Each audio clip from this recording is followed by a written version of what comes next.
Buen día, qué gusto que nos acompañan a otra emisión de la serie Acciones de Gobierno ante el COVID-19. Está por cumplirse un año desde que se declaró la emergencia sanitaria en México y desde entonces en Alcaldes de México empezamos a recorrer las distintas regiones del país para enlazarnos a distancia con presidentes municipales y gobernadores y de esa manera conocer el impacto provocado por el COVID-19 en municipios y estados. Durante todos estos meses hemos dado seguimiento, y lo seguiremos haciendo, por supuesto, a los primeros pasos que dieron los municipios para atender la emergencia sanitaria y mitigar sus efectos en las familias. Más tarde fuimos conociendo las acciones implementadas para iniciar la reapertura de actividades y el saldo en las economías locales. Y actualmente recogemos de los gobiernos locales la perspectiva en municipios y estados para los siguientes meses. ¿Qué viene en materia económica? ¿Qué se prevé en materia de salud? Y, por supuesto, los desafíos que enfrentan para ofrecer servicios eficientes en medio de coyunturas adversas como la actual. El panorama no es sencillo, los contagios de COVID-19 siguen aumentando, las muertes se siguen acumulando, llegando a cifras impensadas cuando la pandemia comenzó. La aplicación de vacunas es lenta, los pronósticos de crecimiento económico para 2021 equivalen apenas a la mitad de la caída registrada en el PIB de 2020 y todo este entorno demanda mayor visión y creatividad de los gobiernos al frente de los municipios. Precisamente para eso, para satisfacer las necesidades de los ciudadanos. Hoy vamos a conversar sobre los retos que la pandemia entraña para un municipio del noreste de México. Se trata de Ciudad Victoria, la capital de Tamaulipas, que está habitada por más de 400,000 personas y en donde radican los poderes del Estado y los principales centros educativos de la entidad. Doy la bienvenida a su presidenta municipal, Pilar Gómez Leal. Pilar, gracias por estar con nosotros en este espacio. Gracias, Norma. Me da muchísimo gusto estar con ustedes y que me hayan invitado a esta entrevista. Para mí es muy importante dar a conocer lo que hemos estado haciendo en esta administración municipal. Gracias, Pilar. Y amigos del público, los invito, como siempre, a que se unan a la conversación, usen el hashtag COVIDAlcaldesMX y hagan sus comentarios para nuestra invitada. Pilar Gómez, tomaste posesión en octubre del año pasado en sustitución del hoy alcalde con licencia, Jicotencal González Uresti, y quien, por cierto, hago un paréntesis, solicitó licencia en medio de fuertes cuestionamientos de desvío de recursos. Así que no solo asumiste la presidencia municipal con el camino cuesta arriba por el legado de tu antecesor, sino también en medio de la pandemia y sus efectos negativos. ¿Cómo ha sorteado Ciudad Victoria ese par de realidades adversas?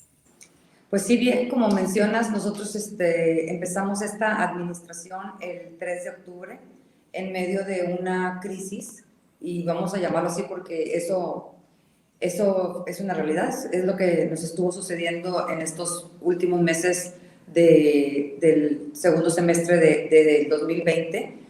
Entonces fue un reto grande, un reto mayúsculo que había que enfrentar. Estuvimos en un problema, como bien mencionas, de una crisis de servicios primarios, que eso era lo principal y lo más urgente que teníamos que mejorar como municipio. Más aparte, se añade el problema de la pandemia, ¿no? Que también eso complicaba las cosas y sigue complicando las cosas, este tema del COVID. Describe, por favor, con más detalle esta crisis de servicios primarios que tuvo que enfrentar tu gobierno al inicio hace menos de 6 meses, 5 meses, poquito más de 5 meses. Sí, así es, 5 meses. Mira, cuando empezamos, el municipio tenía un problema de recolección de basura.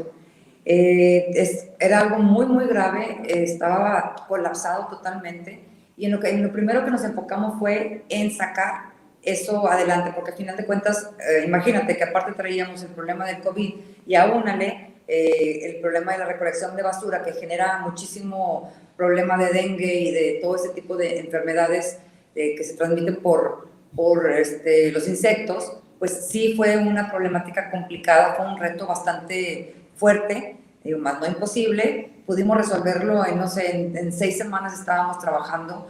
Tuvimos que tomar medidas drásticas, tuvimos que tomar medidas creativas, porque eso se trataba, ¿no? De sacar adelante a flote la ciudad lo más pronto posible, porque ya no podía esperar más. Tuvimos que hacer, te digo, sobre todo tomar decisiones difíciles, muy, muy cuerpeada como quiera con el gobierno del estado para poder sacar adelante de la capital de Tamaulipas, y pudimos darle la vuelta a esa situación. Segundo lugar, tenemos el problema del agua, el agua potable en esa ciudad, como me imagino en otros municipios del país. Es una problemática real, es una problemática que se vive, y volvemos a lo mismo. El problema de esta pandemia, pues que te pide el lavado de manos y demás, pues estaba complicando. Y entonces también tuvimos que tomar otras medidas, como era el abasto por pipas a donde se pudiera y todo el tiempo que estuviera, para poder darle a la ciudadanía esa necesidad básica de utilizar el agua, ¿no? Lo demás que teníamos era alumbrado público, también estábamos en problemados en alumbrado público, en la conservación de espacios, en el montado de todas las calles principales de la ciudad. Sí fue una situación bastante difícil, pero bueno, con una buena organización y con una buena toma de decisiones, y como te digo, siendo muy creativa, porque como bien dijiste, yo entro en octubre y pues el presupuesto de este mismo año, del 2020, pues ya estaba asignado, ¿no? Entonces había que ser muy creativa en todas las decisiones para poder afrontar. Y ya te puedo decir que para diciembre los principales problemas, que era la basura, el alumbrado, tenemos también muchísimo basurero clandestino, lo fuimos atacando y fuimos mejorando, y para enero estábamos hablando de que ya teníamos una cobertura de 95% en la recolección de basura, que era lo básico. El tema del agua sigue siendo un tema importante en la ciudad, creo que es la dolencia más grande que tenemos en esta ciudad, y seguimos trabajando en ello, ¿no? Para dar resultados y para poder encontrar la solución. Aquí en nuestra ciudad la solución real y definitiva, y es la única, es una segunda línea del acueducto, pero estamos hablando de una inversión de más de 1,600 millones de pesos. Entonces, eso es más o menos nuestro panorama en el que estamos ahorita. Perfecto. A ver, vamos, déjanos conocer un poquito más, déjanos adentrarnos un poquito más en este panorama, sobre todo para escudriñar las soluciones que fueron implementando en el municipio. Parte del objetivo de estas transmisiones que hacemos en Alcaldes de México es compartir las soluciones encontradas e implementadas por municipios, para que otros municipios que se reconozcan en esta misma situación puedan tener también la experiencia de otros colegas en otras latitudes y de la geografía mexicana. Entonces, el problema de la recolección de basura, decías, se resolvió en 6 semanas y tuvieron que tomarse acciones drásticas. ¿Qué acciones fueron? Vamos a ir paso por paso en cada uno de los servicios públicos que comentaste. Sí, con mucho gusto. Mira, cuando yo entro en la administración, tenemos 26 rutas de camiones de basura, recolectores de basura, de concha, que son los que le caben más tonelaje de basura. ¿Y qué tuvimos que hacer? De esos 24 o 28 camiones que teníamos, no estaban funcionando 20. Entonces la ruta estaba colapsada por eso, porque no había camiones recolectores de basura. Entonces, ¿qué medidas tomamos? En primer lugar, meter camiones de volteo, que aunque cuestan más caro y aparte se necesitan más capital humano, porque se necesitan más personas por el mismo tipo de camión, también tuvimos que buscar la solución rentando camiones de concha. No es fácil encontrar en México quien quiera rentar camiones de concha, es mucho más fácil la compra-venta, pero el municipio tampoco estaba en una posición de comprar y adquirir más. Y también la situación económica que estábamos viviendo, financiera, tampoco nos daba para poder componer camiones que tenían básicamente más de medio motor descompuesto, y cuando son composturas de más de medio motor, estábamos hablando que nos salía más barato rentar el camión que componer uno. Entonces así fue como empezamos a rentar camiones y empezamos a darle servicio y cubrir esas rutas poco a poco, y asimismo pudimos ir levantando poco a poco los camiones nuestros del municipio para poder tener la cobertura y ir sacando los que teníamos de renta. Esa fue una de las soluciones que encontré. Y otra de las cosas que yo veo es que también es muy difícil tener un solo proveedor, aun y cuando seamos nosotros mismos como municipio. ¿Por qué? Porque estos camiones, tú sabes que los camiones de basura pues están en condiciones normalmente en calles y lugares que no están pavimentados, sufren muchas averías. Entonces siempre tenemos que tener lo que yo le digo el comodín.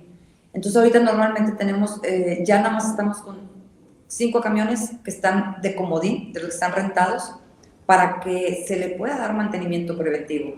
Porque llegamos a este punto de no tener estos camiones, o que estaban tirados estos camiones por no tener el mantenimiento preventivo. Y cualquier persona que sepa de maquinaria diésel sabe que tienes que darle mantenimiento cada mes. Y si no tienes estos camiones, porque no puedes dejar de cubrir las rutas, pues no hay manera de poder dar este seguimiento. Eso fue lo que hicimos. Y entonces sí tengo 2 proveedores, ¿no? Tengo lo que es el municipio, con la mayor cobertura de estos camiones de concha, y estos que nos están apoyando ahorita como comodines para que entren a mantenimiento preventivo, los nuestros, y entren los rentados para entrar en ese momento. Muy bien. Ahora, el agua. Nos decías un problema muy sensible en el tema del agua, y que para resolverlo de manera definitiva y de largo plazo, con visión de largo plazo, haría falta una segunda línea, construir, instalar una segunda línea que requiere una inversión de 1,600 millones de pesos. ¿Qué acciones está desplegando tu administración para lograr esa inversión? ¿Y cuál es tu visión respecto a ella? ¿Inversión pública, inversión privada, un mix? ¿Cuál es el plan ahí? En eso estamos. Fíjate, ahorita como estamos en un momento de crisis y todavía no entramos, como saben ustedes, acá en el norte del país, en verano, y a partir de que empiece primavera, la temperatura empieza a subir mucho. Hemos tenido varios años de estiaje, no ha llovido, nuestras fuentes de agua, nuestros manantiales, no traen mucha cantidad, litros por segundo, como se acostumbraba. Entonces, todo esto nos ha ido empeorando la situación que estamos viviendo. Entonces, ¿qué estamos haciendo? Buscar fuentes alternas mientras conseguimos lo de la inversión que hablas ahorita, lo abundo en ello. Mientras llegamos a esa segunda línea, que es la solución definitiva, estamos buscando diferentes fuentes de abastecimiento de agua. Quiero hacer también aquí un reconocimiento que el gobierno del estado es por la primera vez que ha invertido en esta ciudad capital más de 800 millones de pesos en la infraestructura hidráulica. Y eso poco a poco nos ha ayudado a que vayamos sectorizando la ciudad, y así también sectorizar las fugas o los demás problemas que tenemos con el agua. Entonces, esa es la solución a corto y mediano plazo, meter más agua a la red. Pero no es la solución definitiva. La solución definitiva y la única es esta segunda línea de acueducto que viene desde la presa Vicente Guerrero hacia aquí, a Ciudad Victoria, que implica una inversión de más de 1,600 millones de pesos, que pues la verdad es bastante fuerte. Como sabemos, las inversiones o las participaciones federales pues ya no están apoyando a estos proyectos, y nos vemos en la necesidad tanto de acudir a ellos, a la federación, para decirles ayúdame. Acabo de estar en México la semana pasada en Conagua precisamente para pedir esta ayuda, que no nos dejen solos porque estamos en una crisis fuerte de agua, pero también me estoy moviendo en otras instituciones bancarias internacionales como es el NatBank, tengo pláticas con ellos para ver si podemos hacer, probablemente va a ser un mix, como bien dices, una APP, asociación pública-privada, y ver qué proyecto es el que funciona más rápido y que tenga más beneficio para los victorenses, a final de cuentas. Entonces, estoy moviendo las dos líneas que tengo para poder solucionar de tajo el problema de agua en Victoria y que nos dure otros 30 años más. La última vez que se hizo una inversión en Victoria fue hace 30 años. Entonces, nunca más se había vuelto a meter un peso al sistema hidráulico ni a darle mantenimiento, y eso es lo que ha hecho que esté colapsado ahorita en la actualidad. Pero ¿está colapsado o está temporalmente resuelto a través de este abasto con pipas y de las inversiones parciales? Claro, o sea, me refiero a que está colapsado porque lo ideal no es tener pipas que abastezcan las casas o las colonias. Queremos llegar a un momento en el que todo el agua pase y se surta por medio de la red. Entonces, sí estamos dando soluciones inmediatas al tema del agua para que menos familias tengan problemas, pero eso no es lo ideal, estamos de acuerdo. Lo ideal es llegar al punto en el que toda el agua llegue por medio de la red. También tenemos una problemática aquí en la ciudad que tenemos más de 44 asentamientos irregulares a los que hay que también brindarles el agua. Esos pues no son usuarios, son beneficiarios, pero pues también no les podemos negar el servicio de pipa para poder apoyarlos, ¿no? Entonces, ¿está colapsado? ¿A qué me refiero? A que en lo ideal sería que todo llegara por el servicio de red y no estar abasteciendo de colonias o asentamientos irregulares que tenemos. Y todo esto, bueno, tanto el tema de la recolección de basura, de residuos sólidos, como el abasto oportuno de agua, como decías, impacta directamente en la atención de la emergencia sanitaria. Pero ¿qué más? ¿Qué ha hecho el municipio justo para mitigar los riesgos de contagio y atender los casos que sí, pues que están en marcha en el municipio? Pues mira, hemos estado en constante comunicación con las autoridades sanitarias del estado, que son los que nos van marcando cuáles son lo que tenemos que estar haciendo. Nosotros tenemos mucha relación con las cámaras de la ciudad, con la Canaco especialmente. Hemos tenido campañas junto con ellos. El municipio va a todos los tianguis, a los comercios informales y a los formales, a utilizar estas pistolas para pues, sanitizar los espacios. Hemos hecho mucha conciencia, tenemos una campaña por toda la ciudad para el uso correcto del cubrebocas, para utilizar el gel antibacterial, para utilizar el lavado de manos, y aparte de estar siguiendo el decreto que nos marca el gobierno del estado en cómo deben de tener la ocupación los sectores productivos, ¿no? Tanto restaurantes, hoteles y demás. Y nosotros como municipio pues también estamos siempre haciendo perifoneo, estamos sobre todo yendo a los lugares en los que las personas no van a dejar de ir, como son los tianguis, te digo, y a todos lo que es el comercio informal. El comercio formal ha tenido una respuesta muy positiva, ha sido muy respetuoso, muy responsable, porque ellos entienden la problemática y saben cómo les puede pegar. Entonces hemos tenido con ellos una participación muy activa y sobre todo muy, muy positiva. Te puedo decir que estamos en constante monitoreo, entregando, como te digo, te repito, cubrebocas y todo lo que se necesite, haciendo consciente a la gente con campañas, de todo en televisión, en todas partes, para que la gente sea consciente. Obviamente, con el paso de los meses, y cuando ya te va tocando tu familiar que sí está enfermo y que sí requirió hospitalización o demás, pues la gente aprendiendo así es como se da cuenta que sí hay que cuidarse. Entonces ahí la llevamos. El gobierno del estado tomó medidas muy importantes, que fue la construcción de 8 hospitales COVID Entonces también nos ha ayudado que nunca hemos llegado a el tope de que los hospitales estén llenos. Entonces eso también nos ha ayudado bastante. La comunicación que tenemos entre las autoridades sanitarias y el gobierno municipal para que vayamos ahí de la mano y que no se nos desborde este problema como ha pasado en otras ciudades del país. La necesaria coordinación entre municipios, estados y lo deseable que es también con la federación. Además de las acciones bueno, o más bien de la normalización de los servicios públicos, Pilar Gómez, uno de los grandes retos de la pandemia es pues que la economía no se paralice. Y una de las vías que los gobiernos locales han seguido para generar empleos y dinamizar sus economías es la construcción de obra pública. Y aquí retomo los otros dos servicios que comentabas antes. Por un lado, el alumbrado público, por el otro lado, la conservación de espacios, pero ¿qué hay también de la construcción de infraestructura y esta obra pública tan necesaria para dinamizar las economías locales? Cuéntanos.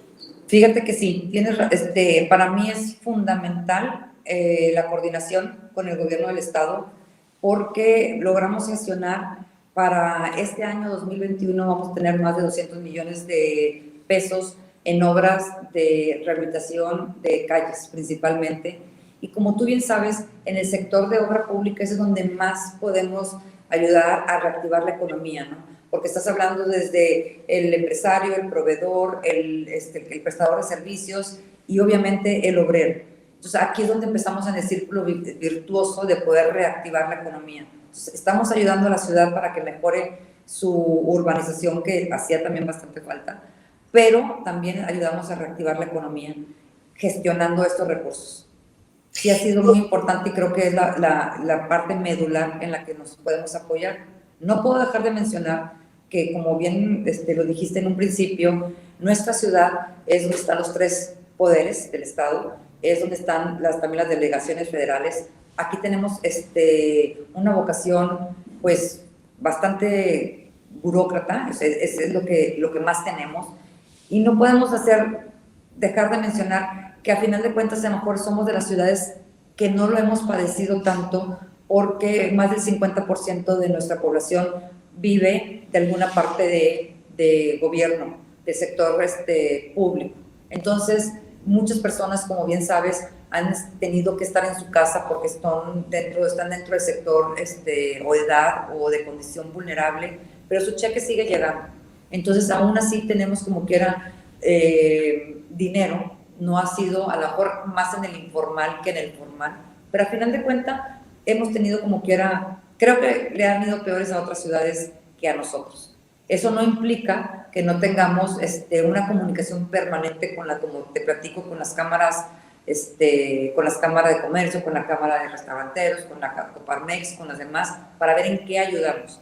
Porque aquí es una situación en la que hay que conciliar esta problemática para un restaurantero que tiene que mantener a sus empleados y no tiene más que un cupo en otro tiempo de un 25%, pues implica un gasto muy fuerte, ¿no?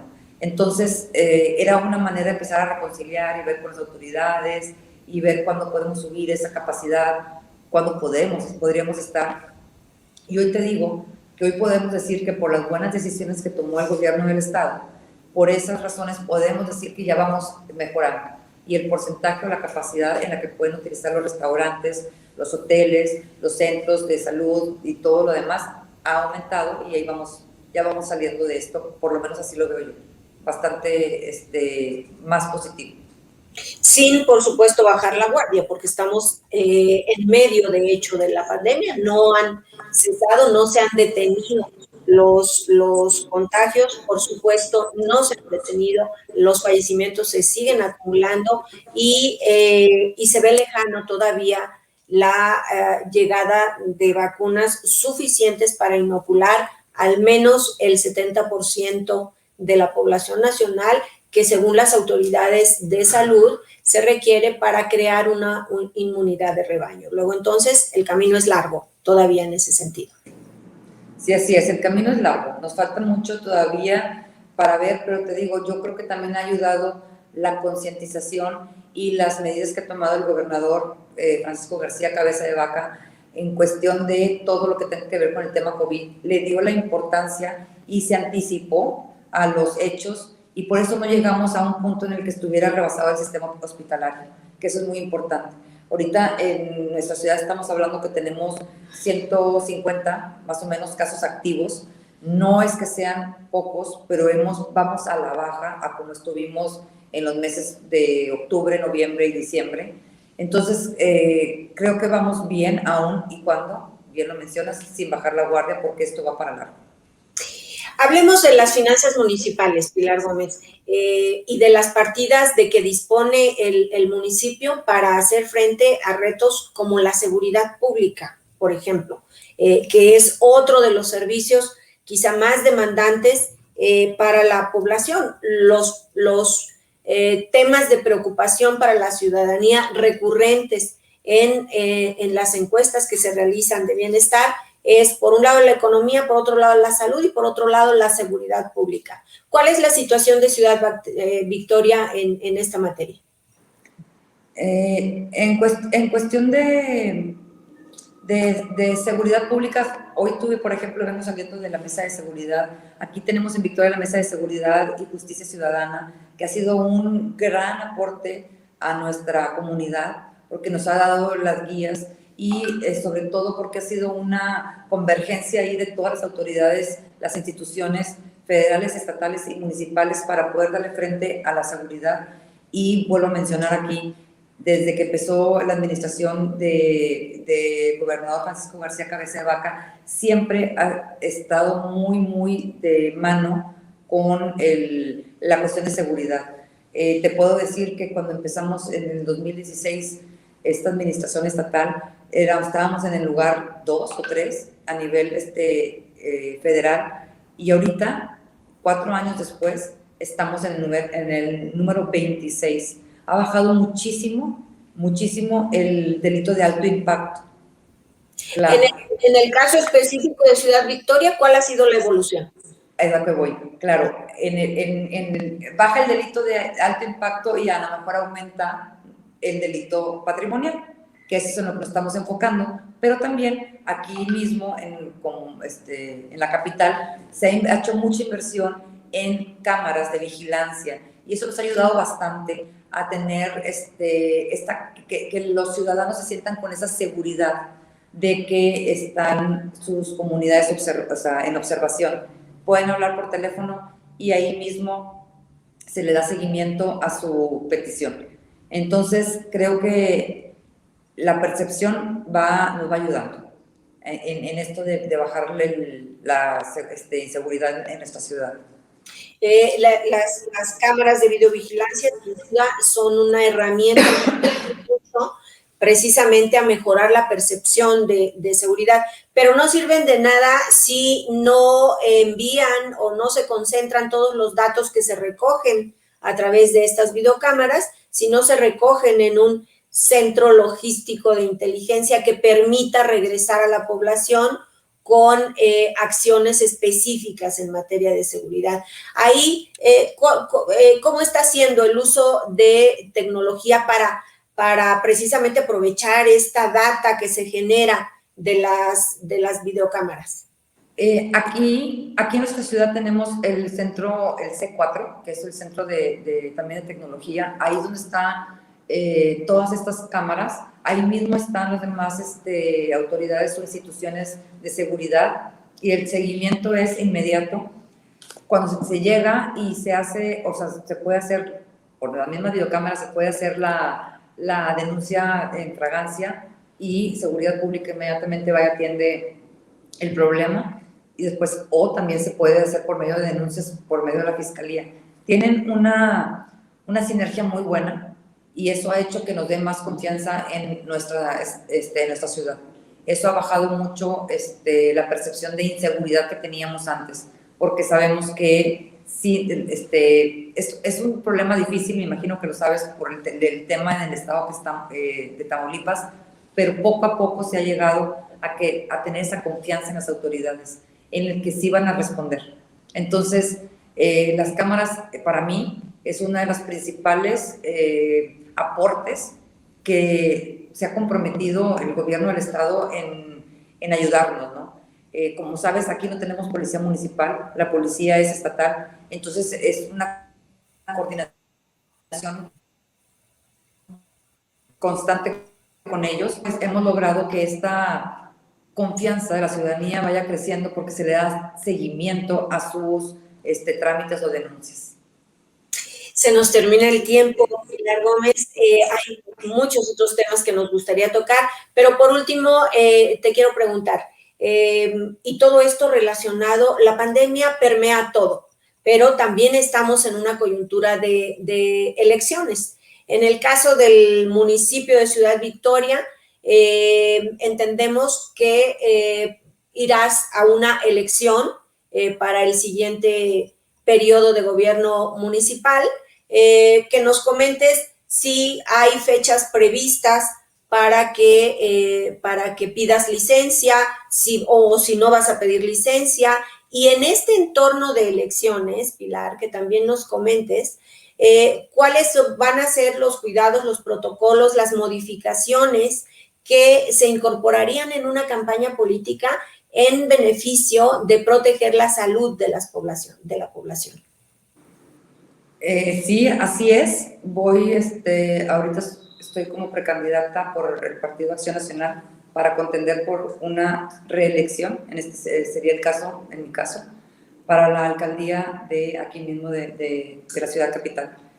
Eso sería, obviamente, estamos hablando que la contienda constitucional empieza el próximo mes. Yo pediría licencia unos días antes de que empiece, porque como bien mencionas, tengo 4 o 5 meses en este puesto y necesito tener un poquito más de amarre, de tener más agarrado el municipio para poder sentirme con la confianza de poder salir a contender por una, pues en una candidatura. Y tú sabes, el público sabe que una contienda electoral es algo cansado, difícil y que te quita tiempo. Entonces, en ese contexto más o menos sería el próximo mes, es cuando se pediría licencia o lo que aplique según la ley electoral de nuestro estado.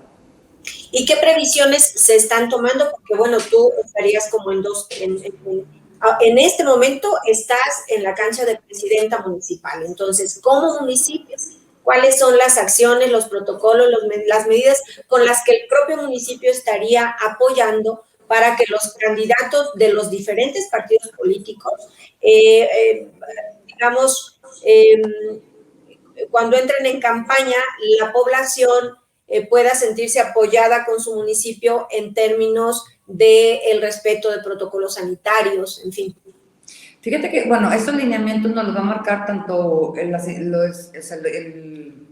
IETAM, que es la autoridad electoral estatal, el INE, y también nuestro partido. Obviamente, ya no podemos tener aquellas campañas a las que estábamos acostumbrados de tener grandes, no sé, grandes eventos en los que se hacían mítines y que se juntaba mucha gente.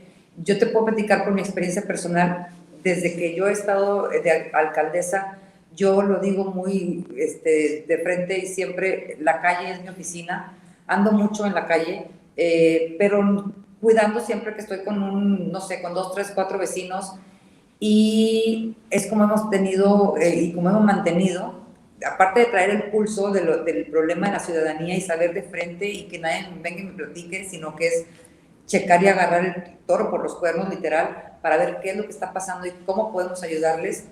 Esa es, yo creo que es la manera en que seguiríamos manejando, en mi caso, la campaña. Pero también por el otro lado tenemos, no nada más a las autoridades electorales, también tenemos a los ciudadanos, a los medios de comunicación y a las redes sociales que van a estar viendo y van a estar como quiera checando en qué momento creen que ya entramos en un periodo de que pongamos en peligro a la ciudadanía. También la ciudadanía está consciente de esta pandemia y tampoco quiere participar en aquellos grandes eventos. Entonces, primero que nada, los lineamientos nos lo marca las autoridades electorales y también, en mi caso, también mi partido, y en base a eso es en lo que nos vamos a llevar. Pero es lógico que ya no va a poder ser esos tipos de campañas de antes. Otra vez volvemos a la creatividad, van a ser eventos creativos, va a ser a lo mejor mucho más virtual, digital, no sé, hay muchas ideas, pero bueno, sí va a ser diferente y probablemente creo que es algo bueno que va a cambiar en esta generación de campañas electorales. Sin duda, estamos por ver también ese otro proceso inédito. Como inédito ha sido todo este año que llevamos recorrido en situación de pandemia, de emergencia sanitaria. Pilar Gómez, pues te agradezco mucho que nos hayas acompañado en esta ocasión y que nos hayas compartido esta serie de realidades adversas por las que ha transitado el municipio de Ciudad Victoria en los últimos meses y las rutas implementadas para salir adelante. Gracias. Muchas gracias a ti, al contrario, muchos saludos a todas y muchísimas gracias por tomarnos en cuenta para esta entrevista. Muchas gracias, muchos saludos, que tengan muy buen día. Gracias, igualmente. Amigos del público, sigan a través de alcaldesdemexico.com y de nuestras redes sociales el acontecer en municipios y estados. Transmitimos todos los lunes, miércoles y viernes a las 9:30 de la mañana. Conversamos con presidentes municipales y con gobernadores sobre las coyunturas que impactan de manera directa en la vida de las localidades y de sus ciudadanos. Por hoy ha sido todo, no lo olvide, la emergencia continúa. Si tiene que salir, cuídese y si puede, quédese en casa. Hasta la próxima.